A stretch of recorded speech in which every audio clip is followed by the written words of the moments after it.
Still staying with the issues on the front burner, we have joining us on the program this morning, Honorable Daniel Osama. He represents Bassa, just North Federal Constituency in the House of Representatives, and he joins us virtually on the program this morning. You're welcome to the Morning Brief, Honorable. We'll just get right into it, because we understand that two high-profile, that's how the police described it, high-profile suspects have been arrested in connection with the recent attack in Bassa local government area. Can you speak to us about that? We want to start from the rear so people know what is being done to ensure justice, that we can walk through other measures. So perhaps an update on that one, Honorable. Thank you so much. I appreciate the fact that the security agencies are doing something at least. I would tell you sincerely, this is not, it's just like a drop in an ocean. I would tell you sincerely, it's good that they're doing something, but this is not good enough. The high-profile suspects that they are talking about, they are arrested. My candid submission here is that we know where these people have been lodging. The people in these communities that have been attacked knows exactly where these people comes from. They know the routes of which these people follow all the time they come to do attacks. We have been pointing the direction of which these people are coming from. Some of them do not go far away from the villages that they attack. They camp in those bushes around the villages, and then they will come and attack the people and go back into these bushes. All we are saying, all we've been shouting is for the security agencies, can they launch a hunt on these people? Can they literally get into these places and flush these people out? Because we know for sure that the attacks have been incessant, the attacks have been systematic, the attacks have been consistent, they follow day after day. The very last time this attack happened in the Irigwe axis of Miango, which is Bassa local government, did not happen just a day. It happens in 3 days sequence. After the first day, we will expect that the military or the forces should have gone into these places and flushed these people out. By all indication, I'm telling you with empirical evidence that these people do not attack with sticks and knives. They attack with sophisticated weapons. Weapons that maybe I don't even know the kind of caliber they are, but I know they are sophisticated. They are military kind of weapons that no individual should have, that only terrorists and only people who are paramilitary or military should have. They are due for attack. They are due for repellent. They are due to be flushed out in every sense of the word. I am happy that the world is beginning to see that this thing we are shouting about is a reality. But I am sad that people have to die in this number before there's some actions could be taken. I know, like you said, 2 or 3 of these suspects have been arrested. We have heard these incidents of suspects being arrested a couple of times, but we didn't see the end of the justice on these suspects. We needed to see that justice takes its course from the very beginning to the end. This needs to be practically shown so it could cause deterrent, so people could know that the government is really serious about attacking and dealing with this situation, mitigating the situation. I am not exactly at the place where I will show you an exciting face because some 2 people were arrested, because we have shouted and yelled about this thing for a long, long time. I feel like the power from the center needs to do more. I do not believe that this is all they can do. To speak in respect to the military and the police or any paramilitary or military forces and everything, they are doing well, they are doing their best. But I want to think that they are overwhelmed. And if they are not, they need to prove they are not. Because this thing has happened one too many. The Miango people or the Irigwe people in the Miango area of Plateau State have been on these attacks, not just this time, the past 5 years. They never had They've never had any space to even do their farming. They have been attacked over and over and again and again. This is ethnic cleansing. This is genocide. This is genocide. We know a particular group of people who are attacking a particular group of people. And you may give it political or religious color if you want, but I don't look at it that way. This thing is like a plain virgin land. It's like between the egg and the chicken, which one comes first? Whatever you want to call it, you call it. You can think it's political, you can think it's religion, but at the end of the day, it's land grabbing, it's ethnic cleansing, it's some certain groups of people that are wiping out other groups of people. And it is happening over the years. It's not the first time. My governor has shouted about this thing. He spoke about this thing over and over again. He chose his words this last time and called it genocide. It is. Because how many people do you have to kill for it to become genocide? These people in question have been killed a lot of times. The Biron people, down to the Bokos area of Plateau State, down to even Pampan and some part of Wase. These people are going everywhere. They are running riots. It's like a free harvest land for them. And this is the season they do it, because our people are agrarian. This is time for farming, and they start attacking the villages. This is going to be a big problem to the nation at large if something is not done drastically coming from the center. All right, Mr. Asama, when I listened to you, we listened to the governor. About 2 days ago, I had a conversation with the Speaker of the House of Assembly. And when you just generally talk to the people of the Plateau, including government officials, it's a helpless situation. So I want to ask you, do the people on the Plateau feel helpless? I will tell you at the moment, yes. Yes. The thing I don't like that I know about human philosophy, anthropologically, the people of the Plateau are warriors.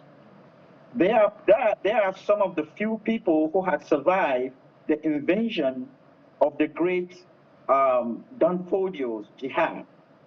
They have been, from the time immemorial, very strong warriors. It is not that we don't have the ability to fight back in this kind of regards, but it is because of constitutional issues, it's because of the system that we are practicing. We cannot take the laws into our hands. We want to be good citizens. Plateau people want to be good citizens. That is why I will call it helpless. I'm not calling it helpless because they are cowards. I'm not calling it helpless because they don't have the warrior strength to fight back.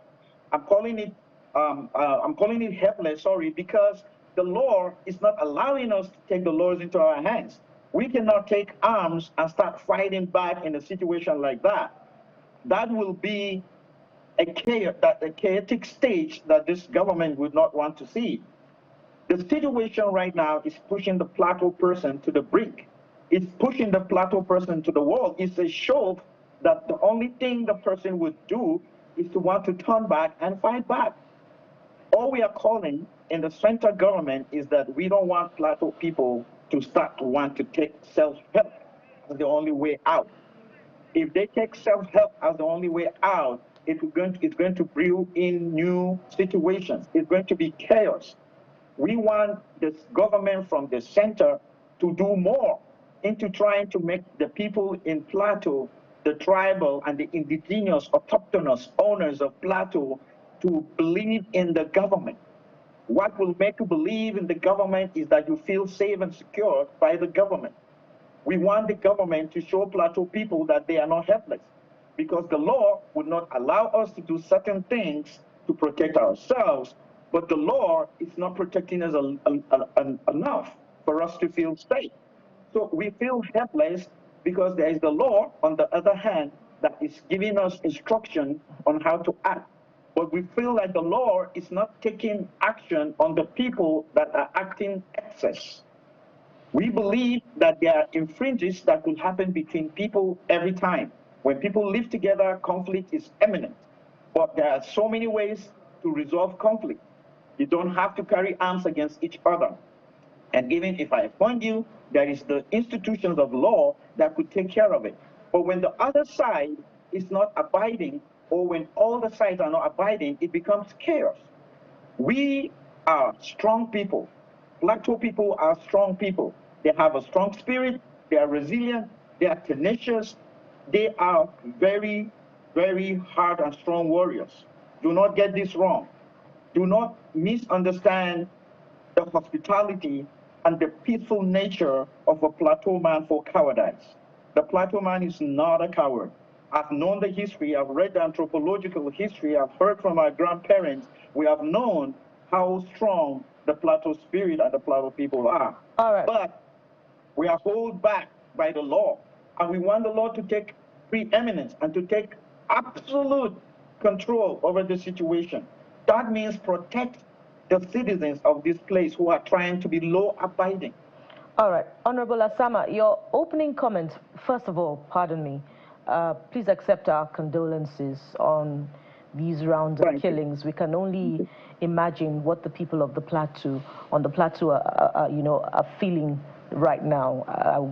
We know that there is mourning, and we stand with you at this time. But your opening comments seem to support some of the sound bites coming through from these latest round of killings. I recall, some of the community leaders saying that there have been peace pacts with these people in the past, but the people, your attackers, are not known to honoring peace pacts. I'd like you to talk to us about that, because this is not the first time this is happening. This has happened over the decade. So if indeed you know those who are attacking you, and why should there be peace pacts with criminals? Please elaborate on these peace pacts. Well, we first of all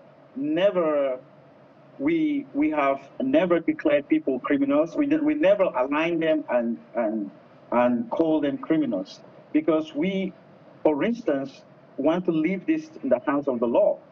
But we know that there have been conflicts between herders and farmers, which I will tell you is one of the root causes of this. We know that the peace pact between the Iroquois people and the Fulani herders has been signed a couple of times. I know some of the elements and some of the line items on that peace pact. Some of it were like, for example, no grazing at night. For example, you do not send underage people to go grazing. For example, do not kill a cow if it encroaches your farm. But take this to the right authorities, and it will be mitigated. Damages caused by animals will be compensated and be paid back in restoration for the farmers, and damages on animals will be paid back in restoration for the herders. Something like that. This sounds good. We've gone into those peace treaties with these people over and over again. But the problem is, once there is an infringement or somebody feels uncomfortable about a situation, they never really hearken to these treaties. What we expect, if you have any breakage of these treaties, anybody you feel like is not living up to his part in the treaty should take it to the authorities or to the people who brokered this peace, and then we will take the necessary action. I, as a stakeholder, not just as a member representing these people, have been in these treaties. Even before I became a member, I have been in the forefront of trying to make peace in the entire Bassa local government, in so many fora. And I will tell you sincerely, I know that our people have been really trying to keep up in this line. They have been trying to keep up the treaty, but on the other side, I'm not comfortable. I do not like the way they go about handling the treaty. For example, what happened lately is whatever is your concern, you take it to the necessary authorities. I do not think reprisal or taking the laws into your hands is the way to go about it. Let me tell you sincerely, and you know it, no amount of damage of any kind can amount to anybody's life, not even a day-old baby. So there is no justification whatsoever behind you killing people because of damages they caused on you. I do not see any justification behind that. So, like you have heard from others before me, and I'm repeating, that we feel like the treaties have not been hearkened to. We feel like those peace treaties have been abused. And I don't want to be a bigot, and I'm not a stooge as well, because I've studied the situation and I've seen where it's going, and I think it's not a healthy direction right now. It is not a healthy direction right now. The people in Bassa local government and the people in Plateau state at large are feeling they need to take the last option. The last option for the Plateau person is to try to defend himself. Right. And we as leaders have been really calling on the people to please give some room, trust the system, and be law-abiding, and wait, let's see if the government will come through. We really don't want the chaos, but this is not a good situation for us. Certainly. So, Honorable, two questions I want to quickly deal with. First, you say that these attackers are known, at least you know where they are. The security operatives are expected to know where they are as well. So speak to us. For your area now, are there communities still occupied by these attackers? If you know where they are, where are some of the areas that they are huddled up right now? So let's put this on a record on national TV, that at least the security operatives can hear and know. That's on the one hand. And is this in any way related to what we're seeing happening in Benue? I know there's a whole state in between you, but is there some sort of similarity? Because this happening at the same time is very curious. So those two questions, Honorable. I wouldn't know, start from your last question. I wouldn't know from my point of view. I like to speak empirically. I wouldn't know if this is synchronous to what is happening in other states around. I don't know. I've not studied the situation from that side. But to come to your first question, yes, these locals who lives in this community knows where these attacks have been coming from. When we visit them, for example, they will tell us the directions of which these attacks are coming from. And what we expected from this direction of where these attacks are coming from is that if the direction is pointed at, we will think that the direction needs to be flushed. We will think that the attacks need to be taken care of. The attacks are coming consistently from a direction that the villagers know. What is this direction, Honorable? What is the name of the community and what is the direction specifically now? No, you don't expect me to tell you on the national TV these things. We have been talking to the security agencies about it. Some of the security things are not meant to be mentioned like this. But the security agencies knows where these attacks have been coming from. They know the direction of which these attacks have been coming from. I insist, they know the direction of where these attacks have been coming from. We know the people in the community can show them the roots of which this direction, of which these attacks have been coming from. Secondly, or thirdly, yes, there are some communities still occupied. There are places in those areas that you cannot necessarily go. There are farmlands of these locals that they cannot go to do farming this season. They cannot access their farms. Their farms are occupied. There are farms that are still occupied that our people cannot go and do farming. That is land grabbing. They displace the people, dislodge the autochthonous owners from their land and stop them from farming in so many ways. It's happening in Bokos, it's happening in Bassa, it's happening in the Uruguay axis and some other axis. I am saying that the security apparatus or the security outfits, if they talk closely to the people will give them direction on how to go about it. If at all, it's about intelligence. Let me say this clearly. I do not undermine the intelligence of the military in Nigeria or the forces or the paramilitary. I think Nigerian military and the intelligence system is very strong. I do not necessarily believe that they do not know exactly where these people are coming from. I wouldn't know why the situation is abating and the situation is taking too long. That is the question we are all asking. The question we are all asking, and I am also asking, is why is this taking too long to be mitigated? Why is it taking too long for these people to be flushed out of these communities? That is the question we're asking. I don't have the answers, and that's the question we've been asking.